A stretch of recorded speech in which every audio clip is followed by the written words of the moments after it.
The very first time I met him, I was 19, and I used to hang out at two places, the Grolier Bookshop in Harvard Square and the Plow and Stars. This is when the drinking age was 21, by the way.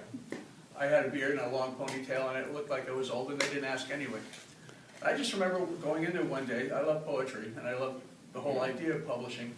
And Peter O'Malley was literally throwing books at everybody. And I went, wow, this is cool. I still have it someplace. So I sent him something for the second issue. He rejected me. I sent him something for the third issue. He rejected me. And I think Thomas Lux was the fourth issue. He rejected me. But I learned something, how easy it was to start a journal. So I bought an old typesetting machine and set up shop in Harvard Square, and I had a little company called Brahman Publishing, where I did lots and lots of really awful poetry books, sort of like what I do now on Lulu, which is lots and lots I do for other people.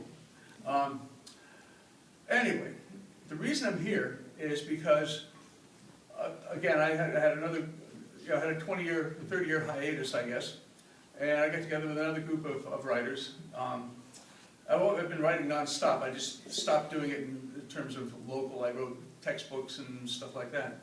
And everybody, my little group of writers, which he's one of them, and Tim Gager, we all had a problem. We all wrote more than we could find places to publish, which is probably chronic. So in my stupidity, I said, well, let's start another online journal. So I did. That was 8 years ago. It was Wilderness House Literary Review. And to my great surprise, I started getting submissions from DeWitt, to my great delight. So that's basically, I should also say that, who was it? I keep forgetting his name, Jim Randall. Mm-hmm. Jim Randall used to hang out at the Grolier Bookshop, and we all used to hang out at the bar next door. And Jim Randall, I guess, I don't know exactly what his relationship was, but he brought me, or brought all of us, copies of Plowshares. So I got free Plowshares for probably maybe 8 or 9 years before I had to actually pay for it.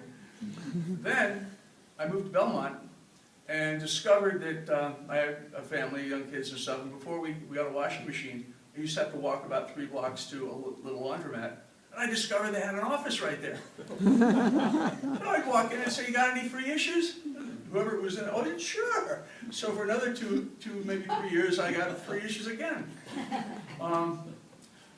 Then I had to pay for it again. I haven't paid for it ever since.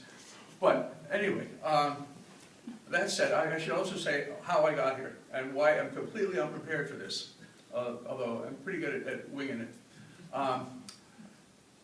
Tim was my fiction editor for Wilderness House when we first started, and I think he published, you actually published the first one. Susan Tepper got the second one. She was supposed to be here today, but she hurt her back, and she sent me a text message and then a panic phone message about 9 o'clock this morning saying, I can't make it, can you fill in for me? Well, so I went to Harvard Square and downloaded and printed off the 3 stories that he's given us.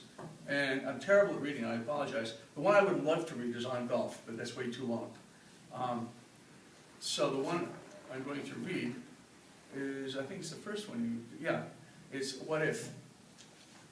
And I apologize, I'm terrible at reading my own stuff, and even worse at reading other people's. But anyway, here I am, running 65 shorts and a t-shirt. Beautiful fall day. One of my rare runs anymore outside the gym.